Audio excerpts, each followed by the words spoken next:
Good evening. Today I will be talking about the values of marriage. I have my audience here, which is my husband, Ronald Williams. I wasn't able to get my mom here for my speech, but here he is. So, like I said, we will be describing the values of marriage and how it's important in today's society. I am reminded of a song that me and my husband love to hear, which is Al Green. And the title of that song is Let's Stay Together, whether happy or sad. And we have to remember that in our marriages when we're going through our hard times in a marriage. Now, even though I haven't been married for only a short period of time, I was instilled those values of a marriage through my grandparents, who were married for over 50 years until my grandfather passed away over 8 years ago. I'm reminded of a story. On Sundays, my grandmother would always fry chicken, and we would always come together and meet up at their house on Sundays after church. Now, it was quite funny. They would always get into it over little petty stuff, but they would always get mad at each other, and she would go in one room and he would go in the other. But she always made sure that she saved his favorite piece of chicken from the rest of the family. And that shows me that even though they would get in their little fights and little arguments, they still show love to one another. And that's what I hope to pray that me and my husband keep doing in our marriage.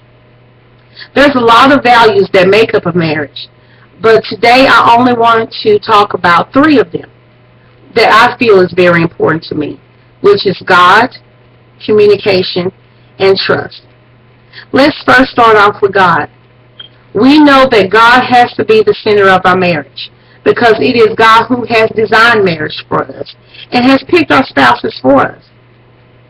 And when you're married, you have to make sure that you separate yourself from, not necessarily separate yourself, but you have to clean and you become one flesh. And that's what it talks about in Matthew 19, chapter 19, verses 5 through 6. And it states, "And said, for this reason, a man shall leave his father and mother, and be joined to his wife, and the two shall become one flesh. So then they are no longer two flesh, but one. And what God has put together, no man can separate." And that lets us know, like I stated, God is the center of our marriage, and we have to make sure that we keep God at the center of our marriage. My second value that I would like to talk about is communication.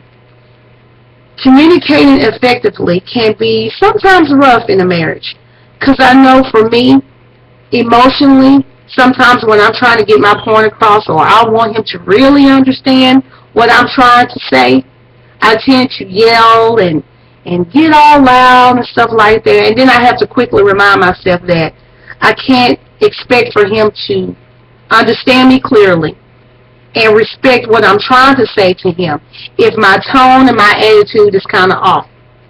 So, me personally, I know that's some things that I have to work on because no marriage is perfect.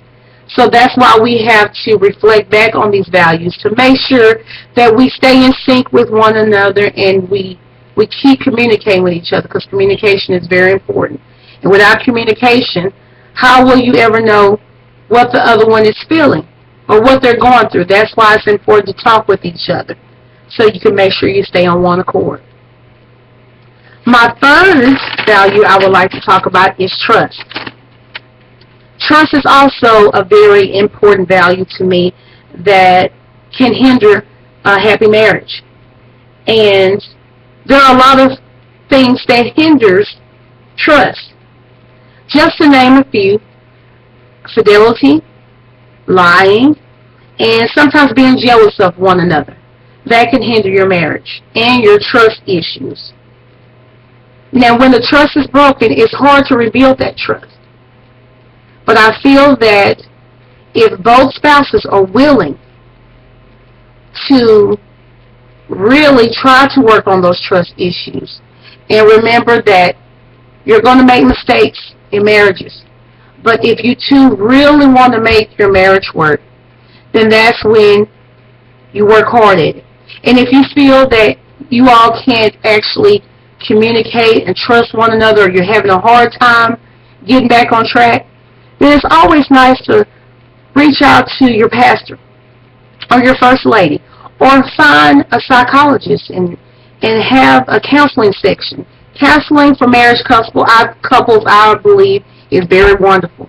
Sometimes it helps you communicate in a way that you didn't think you would be able to communicate, or be able to express things that you necessarily couldn't express at home. Counseling works greatly. In my closing, I just want to remind all of us that marriage is not easy.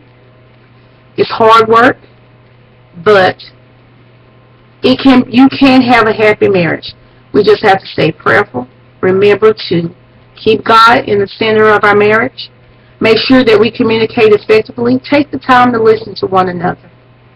And make sure that we can be able to trust one another.